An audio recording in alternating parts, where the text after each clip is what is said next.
Hi Capricorn, I'm Lateesha. Thank you for joining me today. I'm here with your weekly horoscope for August the 5th through August the 11th. But before I get to that, I am announcing my first giveaway, all right, and my first weekly giveaway. So in honor of our eclipse that we're having on the 11th, I am giving away 2 prizes this week. And I'm doing that because the new moon is happening on the 11th, and 11 in numerology equals 2, so why not give away 2 prizes? All right, the first prize that I'm giving away is a 1-hour weekly reading with me, and that will also include the full written report as well as the recorded reading, and it will be emailed to you. And then the second prize is a synastry reading. So if you are interested in someone, if you're in a relationship or you're thinking about being in a relationship with someone, and you just want to know, like, how are the energies working between us? Are there any challenges? Are there some really sweet spots? Could this be a relationship that could turn into a marriage? This synastry reading can definitely tell you all about that. So how do you enter? First, you subscribe to my channel, my YouTube channel, and then you want to leave your moon sign in the comments. If you don't know what your moon sign is, you go to Cafe Astrology, you just type in your birth data, and that will give you the moon sign in the birth chart calculator that they have. Write that in the comments below, and then you can go ahead and write whether you would like to have the birth chart reading or the synastry reading. Then go to Instagram and follow me on Instagram and like my Facebook page. All right, and I'll have all of that information written below. And now let's move forward with your weekly horoscope. For this week, Capricorn, we are so blessed. We have gone through some weeks with some really challenging aspects happening. But this week, we are so blessed. We have a beautiful Earth trine, which is great for you because you're an Earth sign. And so with that, we have Venus in Virgo, your sister sign. We have Pluto in your sign, Capricorn. And then we have Uranus in your sister sign of Taurus. So this for you, this beautiful Earth trine is affecting you, no doubt, in your house of self. With Pluto there, you're beginning to feel more empowered. You're owning your own strength and who you are. And Pluto is transforming you. And of course, Pluto has been in Capricorn since 2008 or 9. Of course, he stays in the sign for 13 years. So we have a while left to go. But Pluto is transforming you, no doubt, slowly but surely, empowering you. And then we have Venus in your 9th house of legal issues, of long distance travel, and so forth. And then we have Taurus in the 5th house of creativity. We have Uranus in your 5th house of creativity. So for you, you are feeling empowered. You are being helped. If you are taking a long distance trip overseas to a foreign country or many miles away from your home, it could be in the same country, but long distance travel is really anything that's over 200 miles. So if you are traveling long distance, you have the blessings, Venus there, the blessings to do that, where there are not a lot of hiccups and slowdowns and stops and checks with your passport and a lot of irritating issues. You have the go ahead right here. If you have legal issues that have been pending, maybe something having to do with your children, Uranus here in your 5th house, changes with your children, maybe something legal, maybe school, higher education is ruled by the 9th house. If there were some challenges happening, that is smoothed out for you this week. Make sure you use this energy if you are trying to deal with your child going to school, get into having admission to a university, legal issues, marketing. If you are writing a novel, okay, this is an energy that will bless your socks off, okay? With Uranus there, you have major creativity in your 5th house. You have quick thoughts coming in from on high. You know, you're able to think of something and jot it down, and it just flows easily. With Pluto there, you're empowered to do it.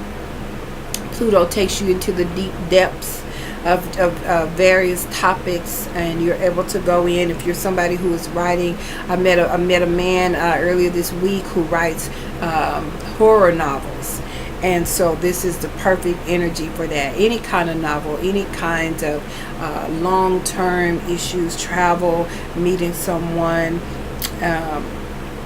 from another country. This is a beautiful energy for that. And so, all right, so that is flowing for throughout the whole week. Also, on the same day coming in, we have a beautiful energy, water energy, mixing with earth. We have Jupiter, who is in your 11th house of groups and organizations, is speaking in a beautiful aspect with Pluto, which is in your house of self. And then we have Neptune in your house of communication, speaking with Pluto. So with this, you have beautiful communication with people you are in organizations with. If you're part of a group, you could also be receiving accolades. Jupiter is there. You could be receiving celebration, awards, acknowledgement for the great things that you have done. You're able to communicate creatively. You're able to flow. If you have to give a speech, you are able to flow very well. You're able to just know what to say and how to say it, and it comes out beautifully, and everybody is applauding. All right, so that's the type of energy that we have for you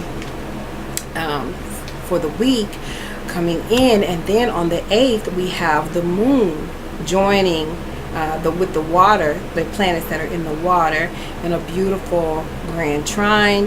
And the moon is in the sign of Cancer, and that is your 7th house of partnership. So with the moon there, speaking with Jupiter in your 11th house, and also speaking with Neptune in your 3rd house, this is beautiful communication, peaceful communication with you and your partner, be it a business partner, be it your love partner. This is beautiful communication, you know, where you are able to talk about some deep things, get some things heard, and then you intuitively know what to say, what they need to hear. They intuitively know what you need to say, and it's just a beautiful time. And I'm so happy for you, Capricorn, that this energy is here for you to take advantage of. So there you have that. Now, at the end of the week, Saturday the 11th of August, we have the new moon, partial solar eclipse in the sign of Leo at 18 degrees, and that will be happening at 5:26 a.m. Eastern Standard Time. So for you, Leo is in your 8th house, and this is the house of other people's resources. This is the house of taxes. This is the house of loans and grants, and this is the house of sex. All right, sex after a partnership or a sex period. Okay, so this is the house that rules the occult and hidden things. All right, drugs. Okay, so this is the house that rules that.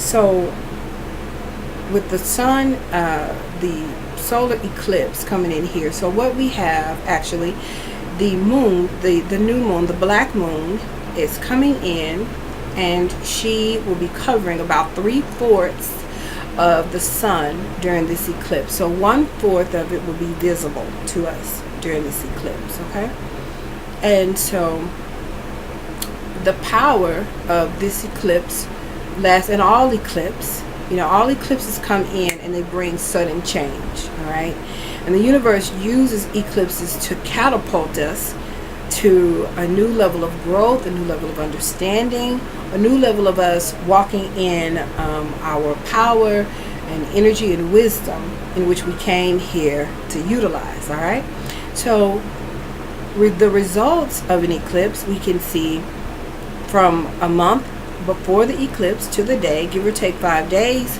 or a month after the eclipse, give or take 5 days. So with this eclipse, you could have already begun to experience some of the changes, or they may show up later for you. Okay, so this eclipse could be affecting you in your sex life. You know, it's a new moon, right? So something new and fresh is coming in. So something has already ended, and so we have, with this new fresh energy coming in, you know, you may have a new sex partner. You may have a new opportunity for more resources. You may have a new opportunity to receive a grant or a loan, or this may be a new relationship with your mother-in-law. That's ruled by the 8th house. But it is a relationship because it is in Leo. Leo is rules the heart. Leo also rules this area of feeling of celebration of oneself, presenting oneself in the world with a knowing and power. And so that's the same thing, you know, that Pluto has been working on all this time in your sign, and then coming in here in the 8th house, this eclipse may bring you more independence. You know, you may have been too dependent on a partner or someone else's resources. And so with the eclipse coming in here, this may catapult you to a place of more independence, more ability to stand on your own 2 feet to accomplish what it is that your soul came here to accomplish. Now with this eclipse, Mercury is retrograde, okay, and conjunct the eclipse. Not only that, Mercury is having a challenging conversation with Pluto and a challenging conversation with Jupiter at the time of this eclipse. So this could show up for you in that someone may have promised you some resources, and it's something that they aren't able to do. They thought they were going to be able to let you borrow $1,000 or give you $1,000 because they were supposed to receive their money, but then something happens and they didn't receive it on time, or something happens and they have to pay another bill, so they aren't able to give you that amount of money. So this is something that could show up here during the eclipse. Okay, so you know, in any area, somebody could be on drugs. You know, struggling with drug addiction, you know, and the eclipse can come in and cause it to completely end, okay, and bring in that level of shock. So this is something that to just keep in mind. No matter what happens, no matter what changes, no matter what goes on, the universe is always conspiring to bless you. All right, so just keep that in mind, Capricorn. Have a great week. I love you, and I'll see you next time.